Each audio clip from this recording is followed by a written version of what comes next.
Hello, Chuck. There you are. Hi, David. I'm here. Nice Great. to have you.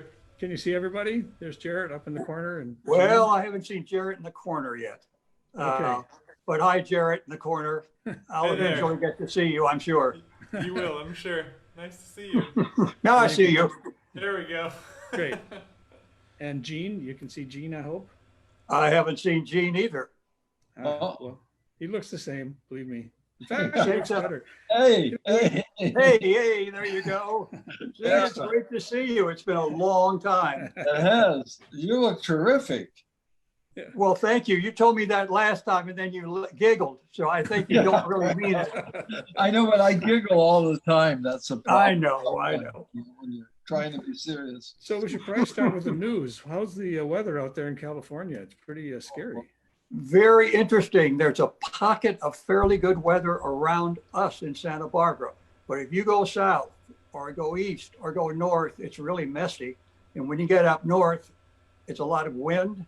A lot of places have been burned. It's just terrible. You see it in the photos of the newscast, and it's true.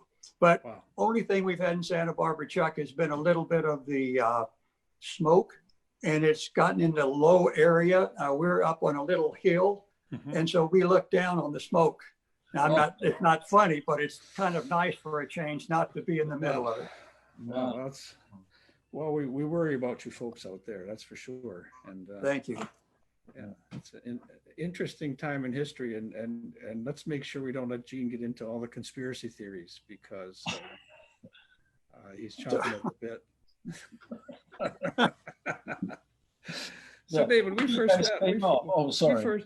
We first met, David, years ago. You were a graduate student at the Eastman School, I was, and you were there as well.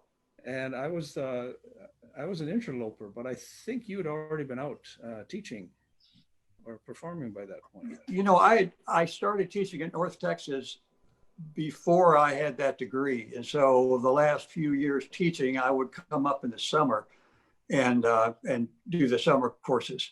But I did spend 1 year there. I'm not sure whether you were there 69, 70, whether you were in town. I'm just not sure you were in school.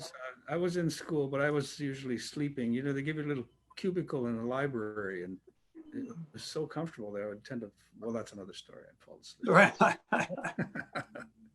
Well, the interesting thing about our Eastman experience is that you did the PhD, which, you know, a person doing the PhD, you would get stuck in a library a lot, doing a lot of research and teaching big classes.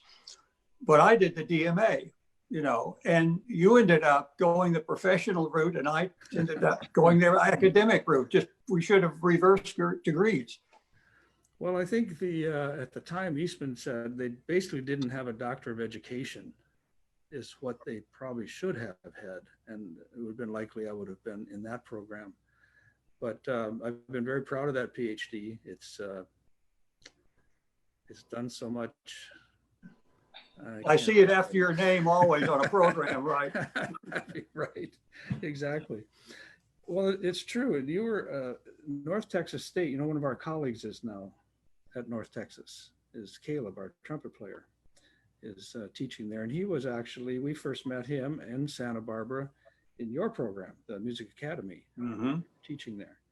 So the Music Academy had quite a strong effect on us. But I'd like to explore a little bit how you got to that point, because, you know, being a tuba performer and coming out of the Eastman School and teaching tuba, what precipitated the change? Was it just the fact that you kept getting promoted? Or demoted, depending on how you look at it, administration, right? Well, I think the answer to that is I started teaching tuba and did a brass ensemble, did a couple of euphonium students. It was a big school, you know, it's now of something like 1,700 music majors. Not that that makes it good or bad, it just was big. And I realized as I talked to the students in my studio that they were having all kinds of logistic problems and getting to the programs and getting, you know, we had hundreds of practice rooms, believe it or not. And they had trouble getting their keys. They had trouble communicating with the guitar player who was trying to practice next door to them. And I thought all along, you know, maybe I could get involved a little bit in some of the administrative things where I could help my students and a few other ones. I went to the dean, Mark Myers, a great guy at that time. And I said, Mark, you don't have any openings for an assistant advisor to the undergraduate clientele. But I said, if you ever have something open, just let me know. I don't care, emptying waste baskets, whatever I can do, but I'd like to try my hand at it. And Mark said, fine, that's good. So we get to August. I'm getting ready to go back to North Texas and teach. And Mark gives me a call 3 days before school starts. And he said, well, you may or may not like this, but he said, one of our 2 assistant deans have just resigned.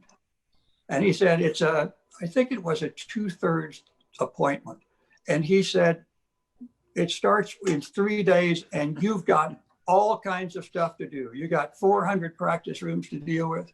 You're going to, by the way, you're going to be the advisor for the jazz program. Oh, really? And went on and on and on. And he said, if you say no, I'll understand. But if you say yes, it's for 1 year. And you can decide whether you want to do it or not. And I can decide whether I like you or not. And it was a good marriage because after that 1 year, we both said, yeah, let's try it for a second year. And I ended up doing it for 6 or 8 years until I left. And I loved every minute of it. But I missed the students an hour a day, but I learned a lot from them. So it was a nice change for me, but I didn't leave teaching because I didn't like it. I left it because I felt like I could maybe help in a larger area. Well, I think that's kind of the interesting thing that I think we found out about you all along, is that you have a tremendous capacity for, well, just your memory is amazing. I remember you'd introduce an entire faculty in a meeting and you'd do it without notes. You not only remember the person's name, but who they are, what they do, and their relationship. It was kind of like memorizing a full recital. You just look at it like that. You go into recital mode and an hour and a half later, you're finished. Oh, that's great. Really great. Well, from North Texas, then you were still playing though. You were still performing. I performed until 1980. I played we had a brass quintet in the area. It wasn't just at North Texas. I played in the Fort Worth Opera Orchestra. And I can't remember what opera it was, believe it or not, 40 years ago, I should. But the last opera was in May of 1980. And that summer, I think, we did the International Tuba Euphonium Symposium at that time, called something like that. Rich Madison, Don Little, and I did it together. And I left to go to Long Beach as department chair. Okay, and then Cal State Long Beach. So Don Little took over from you, I guess. Would that have been next? Well, right. I can't remember exactly how we dovetailed Don into it, but I ended up backing away from tuba and having a graduate assistant or two, and then Don came in after. So I don't think there was a full-time grad assistant between us. But those are little details what one forgets. Right. So if you were playing 1980, so then I guess the tuba right behind your head, that's what happened in 1981. Is that? One of the reasons I switched to my wife's iPhone was because I couldn't drag this to my computer. Could I tell you the short story about this flattened tuba? Yes, Number please. one, it's not mine. It wasn't mine. It is now. There's a fellow in Los Angeles by the name of Abe Luboff. Abe Luboff's cousin was Norman Luboff, who had the choir. Yeah. Abe Luboff, when I went to Cal State Long Beach in 1980, was a double bass teacher, our double bass teacher. And he invited me over to his house. He was also a visual artist. So he did some really nice drawings and so forth.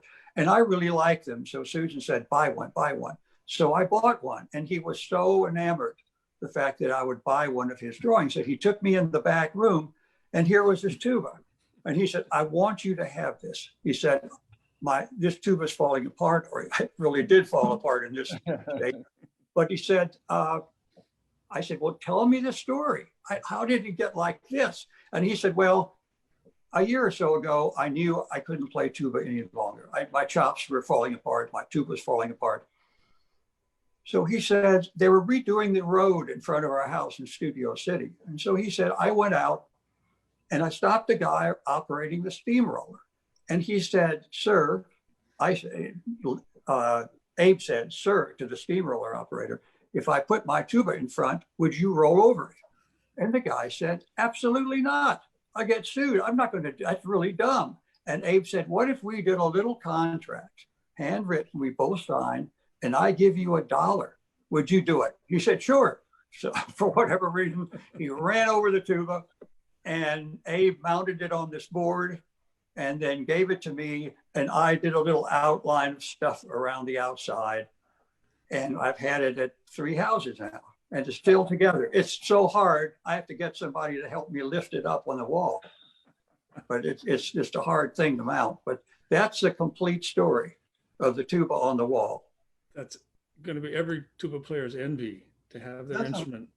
Well, you remember at North Texas, I bought an old sousaphone. That's another story, and I'm not going to tell you because nobody wants to hear it.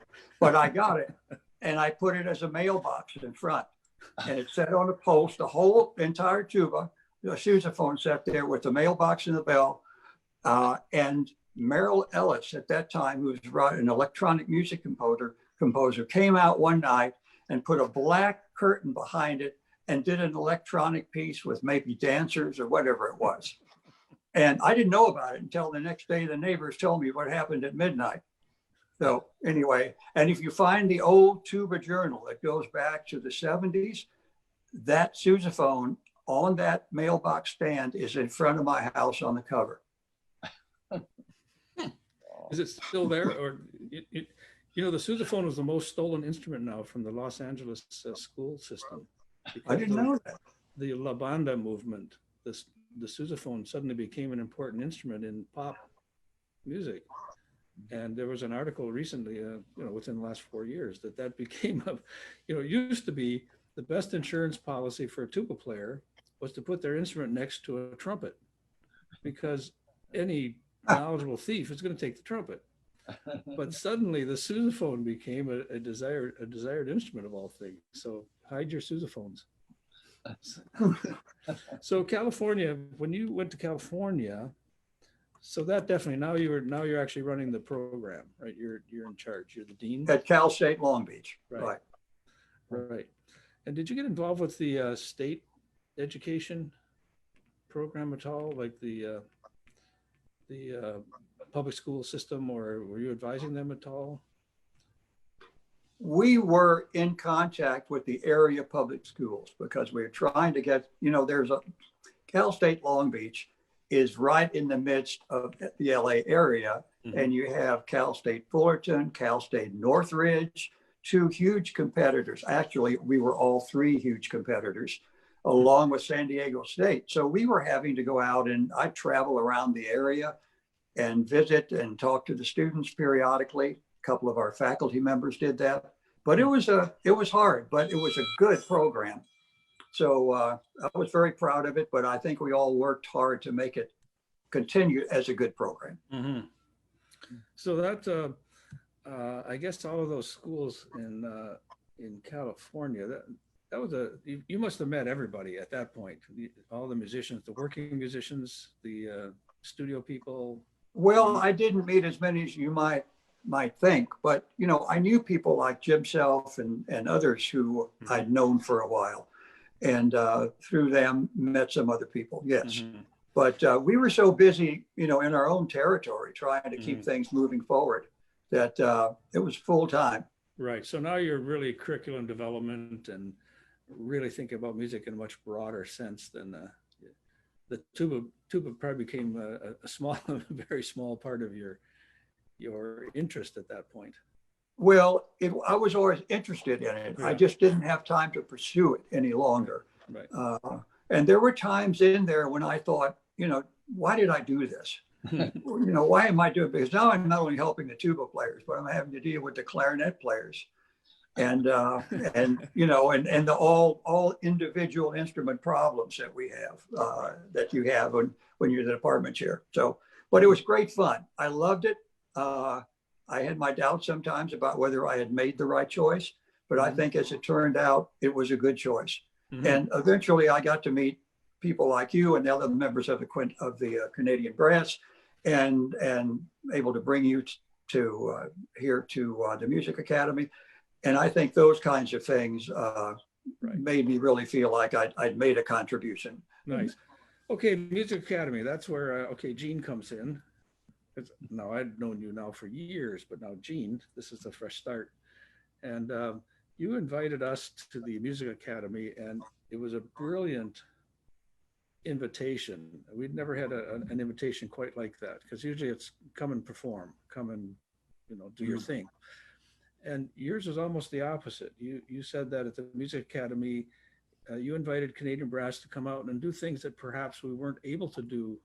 You know, once you're branded, you know, if you sing I Left My Heart in San Francisco, you're going to have to do it every night for the rest of your career. And you said to us, well, you knew that Canadian Brass was known for a certain style of performance and so forth, and that the invitation to Santa Barbara would give us the opportunity to maybe stretch out and do things that were not, you know, so popularly considered. Perhaps we could delve into music more. Gene, maybe you could talk a little bit about that from our side, what the invitation meant. Well, we thought it was an opportunity, as you said, to stretch a bit and do other things. Is that when we were working on Bach, or you know, the Art of the Fugue, and certain things that we wouldn't really get to perform on on normal concerts? So that gave us that opportunity to do more experimentation. I think by the time we got there, though, we felt that one of the things that we could offer students was a chance to perform and to kind of understand that relationship that they could build with an audience, with their music and from their own personalities in a way. Gene, I think you described it beautifully, actually. I want to just add to that, though. We have 132 students here in the summer, 134, depending on the opera we do, you know, it changes around. And it's one symphony orchestra and so on and so forth. For people who don't know it, it's a full orchestra and a piano program and vocal program and so forth.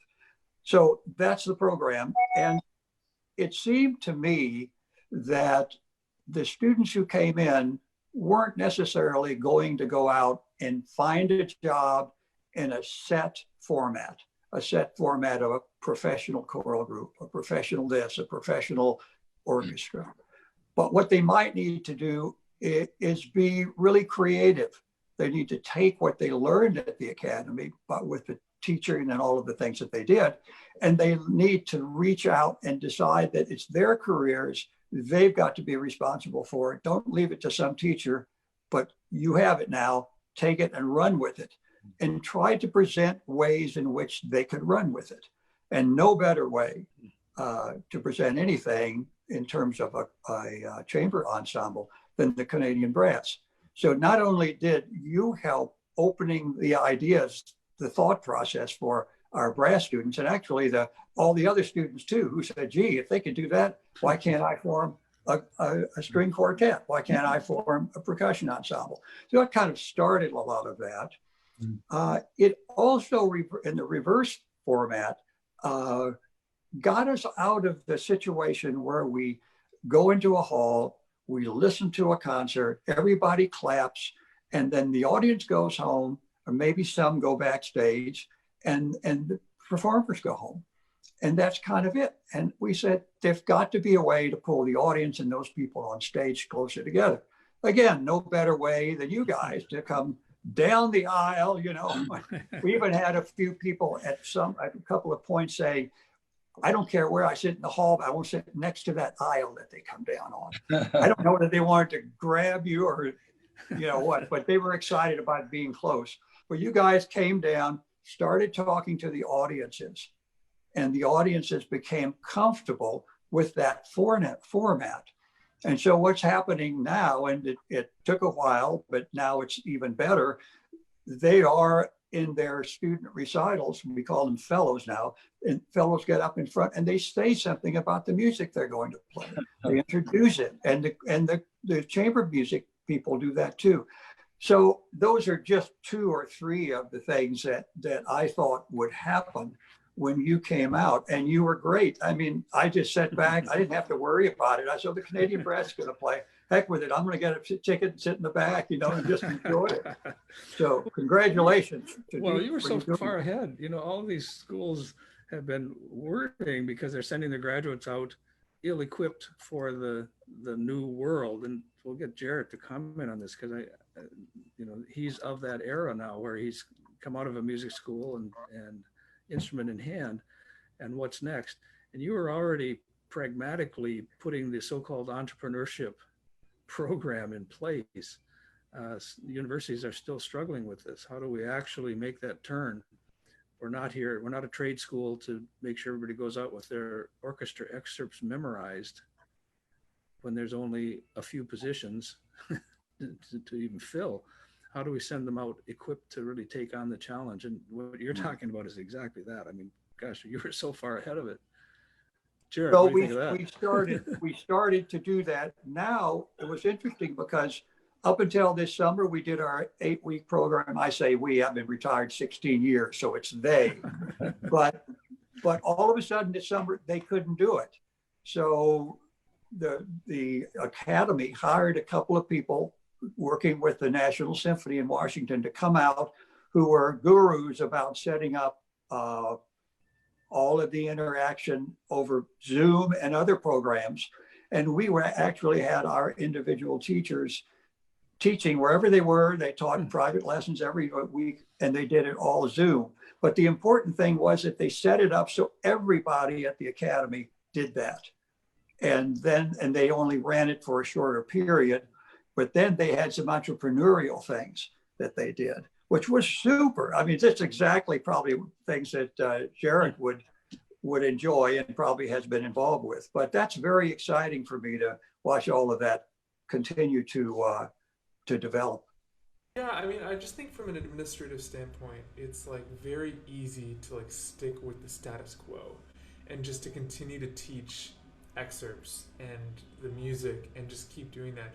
But to have the courage to sort of like craft a curriculum that will help musicians be sort of these kind of like full fledged artists when they're out in the world, I think that takes courage. And really one of the coolest things that I've seen from Music Academy recently is their global training program with the partnership with New York Philharmonic and London Symphony, and giving musicians, like sending them out into these places to like play a week and like giving them a week's pay and just on the job experience. I feel like everything I learned in school obviously is good, but then the first week in the orchestra, that's when I learned 10 times as much as what I learned in school, you know? So, I mean, just having things like that that give you sort of that empirical training, the sort of on the job doing it training, I think is just so important. And the things that Music Academy is doing now, which are obviously ushered in by your leadership, I think are just superb. Well, thank you for saying that about the Academy. A lot of us have had many things to do with the Academy over a long period of time. So I had a little wedge in there, and we just kept everything moving in the right direction. But you make a very good point, and that is, if you try to structure a degree program around that, it gets very difficult because you've got all kinds of challenges, including the National Accreditation Agency, NASM. So you have one in Canada as well. And what you try to do is structure that so that you can continue to be accredited, yet give the students the kind of background experience they need for the real world that they go in. The nice thing about the Academy or any summer program is that you don't have to structure that. you can bring somebody in. You know, you don't have to say, well, I'm going to go study my American history or my musicology classes. You don't have to do that. You don't have to say I have to do the marching band. You know, those are all real things in a real undergraduate program in this country. But in the summer, you don't have to do that. So we can do chamber music, we can do the orchestra, we can do people have time to practice, and they have time to perform and to make sure it happens. When the London Symphony came, and they come as a whole, they were to be here this past summer as a whole. Few of them came over before, but what they did, they got together, the ones who were here, and they listened to the students, and 13 of those students that they picked, completely underwritten financially, to go to London, fly them to London, stay there for a week to 10 days, sit next to their instrumental guru or a guide or a mentor in the orchestra, for some rehearsals, and study there and go around the city and be taken to places. That's what you can't necessarily do in a 4-year or a master's or a doctoral program, but you darn well can in a summer program if you can do the fundraising for it. And that's the thing that's very difficult here. We have good fundraising, but we have a lot of people who are working on it. So. Yeah, I can't imagine. I mean, that experience is just invaluable. And so I was a member of the New World Symphony in Miami Beach. Wonderful, yeah. Is Andy Gable down there? He is, now? Yeah. He was so here great. the summer before. Yeah, he was great. Yeah, he was there. Just that on-the-job experience is, like I said, just invaluable. And there's sort of some models of schools that are coming out that are sort of coming. New World Symphony was sort of the first, but like Curtis is sort of like is comparable to that now, and Colburn is very similar as well. And I just think that it's such a good model, just giving, having these people come in and teach, and just being like, this is what you need to do on the job, and having that on the job experience is, like I said, just invaluable. There was a time at New World where I got offered sort of like a part-time contract with the Calgary Philharmonic.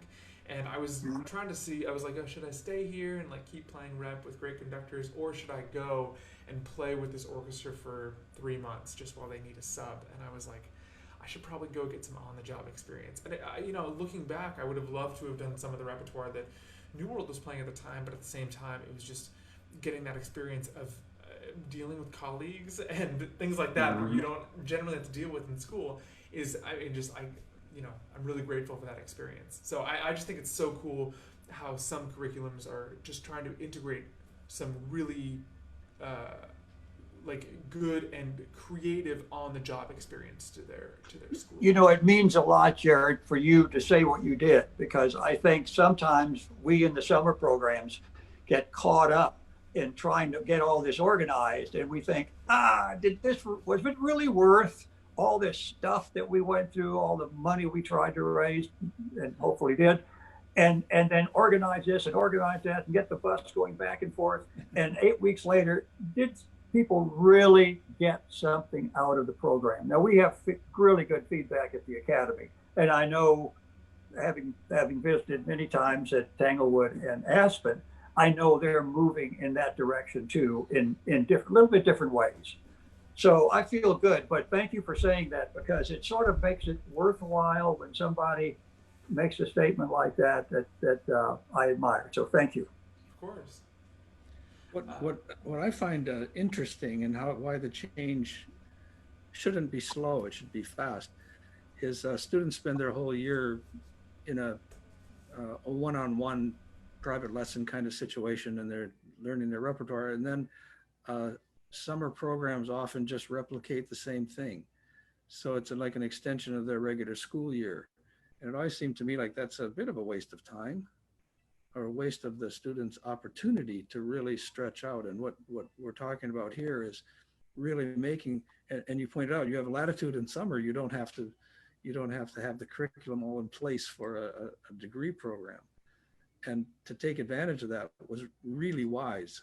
You made it different. And I know that you personally made that big change in Santa Barbara, was to take advantage of the pragmatic possibilities in that summer program. Well, it was fun. You know, before I was summer program, I was at University of Missouri, Kansas City. And I both the music and dance, dean of music and dance. And that was a very interesting experience too, because we had, well, it was just an interesting experience. Working with dancers is really different in what they need and their accreditation and all that. But it makes you appreciate the fact that you've got to offer a couple of things. You've got to offer a broad experience as you can when they're particularly in undergraduate school, and help them decide what they can do and how the best way to do it. And that doesn't necessarily mean, well, when you finish, you go to grad school. It might not be that at all. It might very likely be you get a position in a new world, you know, very highly competitive, but something like that. And I think we all need to be thinking about that. You don't need to always put somebody in a band directing position, although those are very important and highly respected. But, you know, maybe they can't do what everybody else does, but maybe they have a really great way of doing a certain kind of thing in music that you can encourage and tie them in with somebody else in the community to help move them along. That's what's fun. That's what that's what I found I couldn't necessarily do at North Texas, working only with tuba students, but I can do if I can get out a little bit and see a broader scope of things. So I think a lot of people are looking at that way of moving ahead. That's really interesting that you say that. I'm wondering sort of what your read on the landscape of current music schools is. Do you think there should be more schools like New World and Curtis and Colburn? Or do you think these conservatories sort of fill a role to place these students in those in those sort of like post-conservatory atmospheres?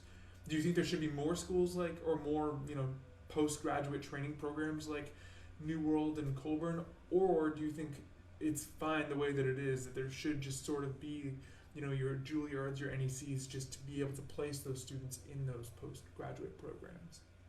That's a really interesting question, because it prompts me to think, you know, off the cuff a little bit.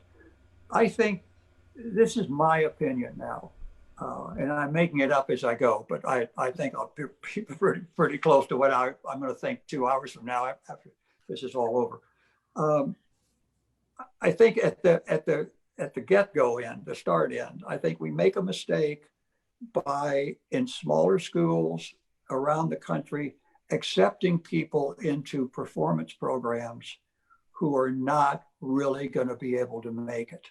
They're not really going to be able to get out of that, and they think they can move ahead to a professional degree or a professional job. So, you know, you think about it, you think about a kid in the middle of one state would come into an area music school and play okay, but be prompted to keep moving toward the performance end. And that person, if you compare with what's going on around the country, they're going to be in the same pool that the people are coming out of the major schools or major summer programs with whatever basic degree you need to do that. So I think that's on the get-go. And I think we need to be more honest with people when they come into music programs to let them know what their possibilities are when they get their degree. And that's a whole bag of stuff you can talk about. Then at the other end of the spectrum, the people who have the ability, who have gotten through that, all that aviary chicken wire and crawl through that out the other end, those people need to places to go.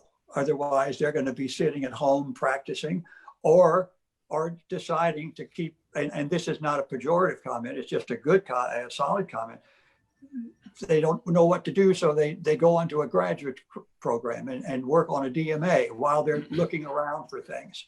And that's the area that I'm concerned about, Jarrett, are people who really are qualified, and they really should be in an orchestra. They really should be in a professional group somewhere, but they're not enough professional groups for all kinds of some good reasons. And that's what disturbs me. I don't have an answer for it, but I can tell you that if I were I have a son who's a composer, so he doesn't fit into this. But if I had a son who was a horn player and goes all the way through school, I would have the expectation that the horn teacher would have given him or her good advice, and that they would help place them in another situation where they could grow. And that's the mixed bag area right there until they emerge into the New World Symphony or one of the major schools that almost promises them a pretty good chance of getting a job when they get out. There's a gray area in there. I don't have an answer for it, but that's my opinion.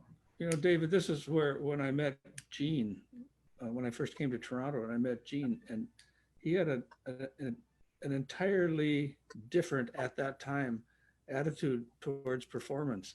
And that was that you don't sit around waiting for the phone to ring, that you take a look and see what's around you. How can you fit in? Gene, you were really instrumental in this idea.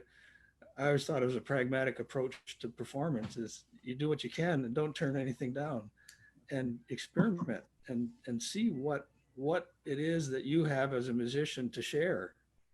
I mean, obviously you got to this point because you enjoyed performing and probably enjoyed people listening to you or having that relationship, but it's not encouraged in the universities. I mean, that's almost the last thing you people like me. I think I went through undergraduate school. I wasn't even obligated to play a recital at a major music school, not obligated to play a recital.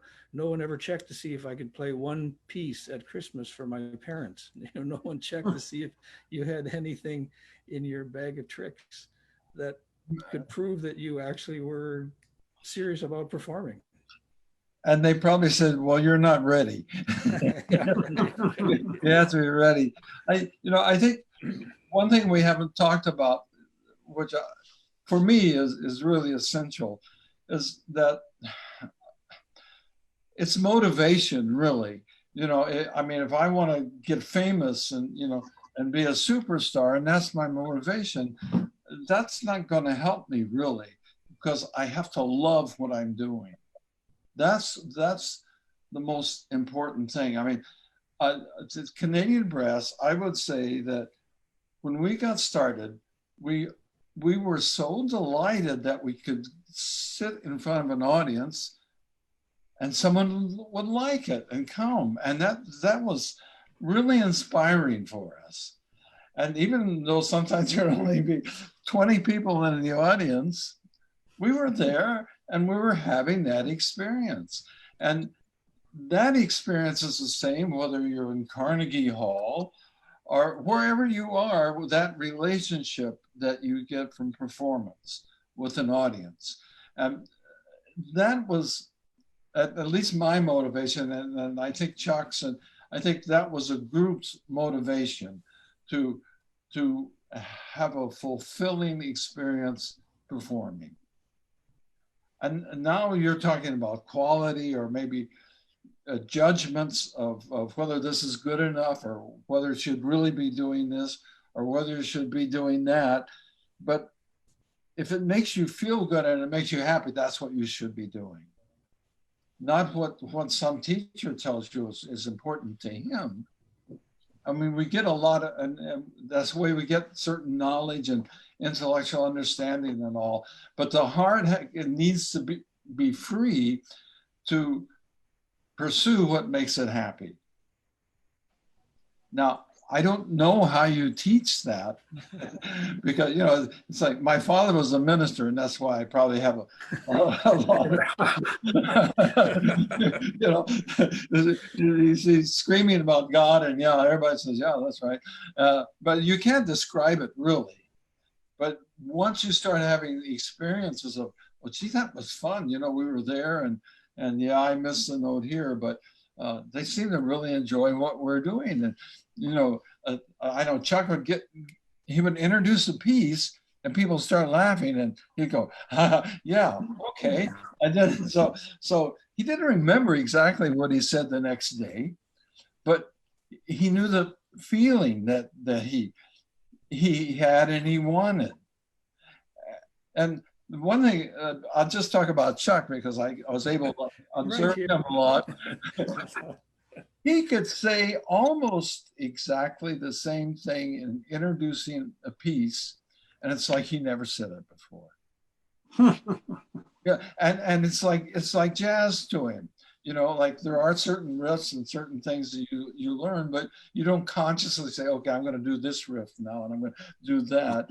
But it just, so it's fresh and it sounds fresh. And that's the thing about jazz. It's spontaneous. So the feeling of a performance is spontaneity.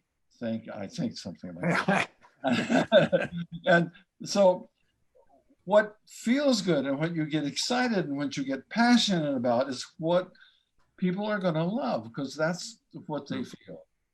Gene, I'd like to, but before we get too far, I just want to come back and just respond to that. Yes. You know, you wouldn't have to say a word about what you do. The way you speak is so positive in whatever you speak about, whatever you're talking about. And as you go, that energy builds and you're like this. And I'm saying, I don't know what this guy does. Well, I do know what you do, but I don't know what this guy does, but it's gotta be good. You gotta go here. And I think that's what I'm hearing today. I mean, I'm talking to Chuck, talking to you. It's the same thing. You've never lost your energy. You've never lost your commitment. You've never lost a drive to do something. And you've done it for 50 years. And Gene, I know. And Jarrett, just talking to Jarrett is great. I mean, he's excited about what he's doing. He thinks he should do this, maybe do that. But what do you think about this?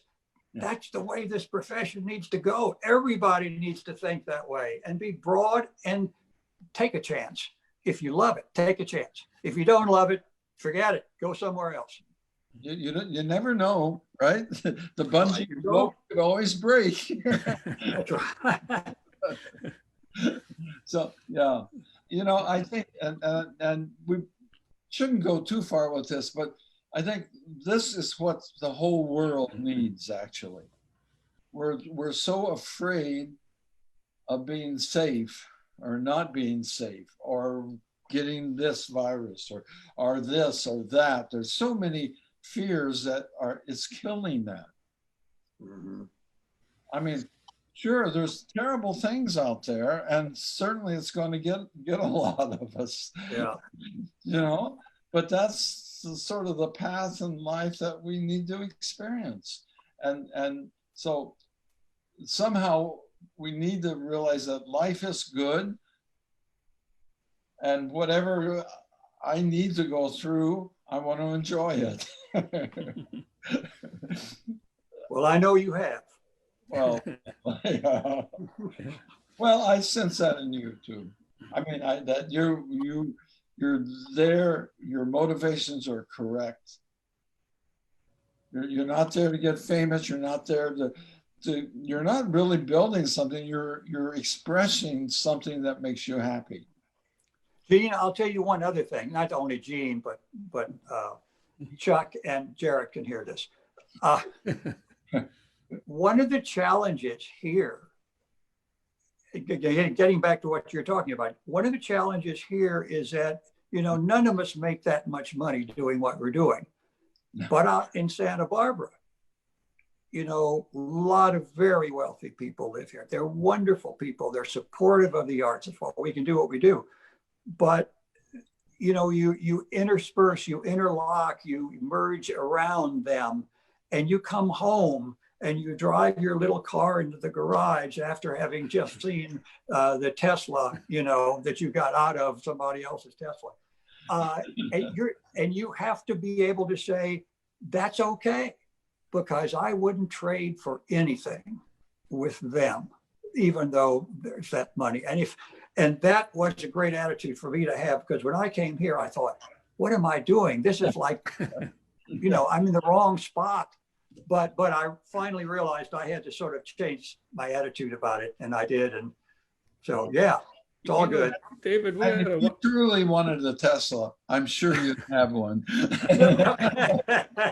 Don't be too sure about that. Oh, David, yeah. you know, we had a similar experience, and witnessing that from a musician's side.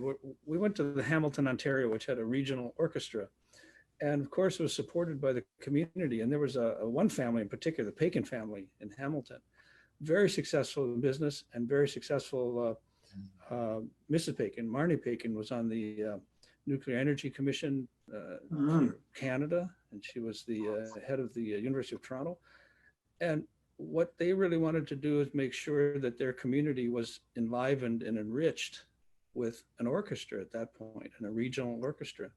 And we were brought in to be the kind of the spearhead of getting into the schools and doing just that, enlivening the situation. And so in the same way that you were out meeting the people that could support a music academy, for example, these were the people that were making music possible. And I've always thought one of the things, and one of our advisors, and you remember Everett Gates back at the Eastman School. Absolutely. He used to say his concern was not worrying about kids getting orchestras, but that there be orchestras, that there's audiences. What we really need to do is promote audiences, and then the rest will follow naturally. And that's what we experienced in Hamilton. And I think that's what you certainly found at the Music Academy. You enlivened an entire community. I mean, we saw the parties and the people rallying around the Music Academy events was amazing. And it was all around music, and it was all around young performers playing and being excited. It's a wonderful thing. We're almost out of time, and I know we sort of promised, you pointed out that you hadn't really played tuba since 1980, and we call these the Tuba Chats, and we wouldn't, quiz you about tuba players or equipment or anything. But we did want to ask you about mouthpieces. What mouthpiece do you use? What size mouthpiece do you use? I've got to go. I'll see you guys later. We've made a point, actually. Jarrett and I talked about this before we even started doing this, that we didn't want to talk to tuba players about equipment. We really wanted to know the motivation and the meaning and the excitement about music, what brought them to this in the first place. And I think what Canadian Brass did for me, and I think Gene, you may agree, we just happen to have a brass megaphone. That's between us and the audience. We have that piece of equipment, but it's still a different reason we're there. And it's not to be acclaimed the greatest trombone player, the greatest trumpet player in the world. It's to have that connection with an audience. And I think that's what was really so wonderful about meeting you and working with you at the Music Academy, is you shared that. We didn't even really have to talk about it. It was just intrinsic in the relationship. That was very nice of you to say. Thank you. Yeah. So Jarrett, this has been set up nicely for you. Jarrett's sleeping. Jarrett fell asleep. No, Take this it is home. wonderful. I mean, just one quick thing about the brass too. I mean, I just think that like one of the big successes of Canadian Brass is that you guys have like done for your audience what they come to see you for. For example, like you're giving them the entertaining music, but you're also giving them the serious art music that you also enjoy playing. So I think that's really pivotal to go to your audience and give them what they came to see you for, if that makes sense. And David, just two quick comments from our Facebook feed. Two people that you might know are watching. Don Bernhardt says that he was in a brass quintet each year when he was at North Texas. Yes, I 78 remember him.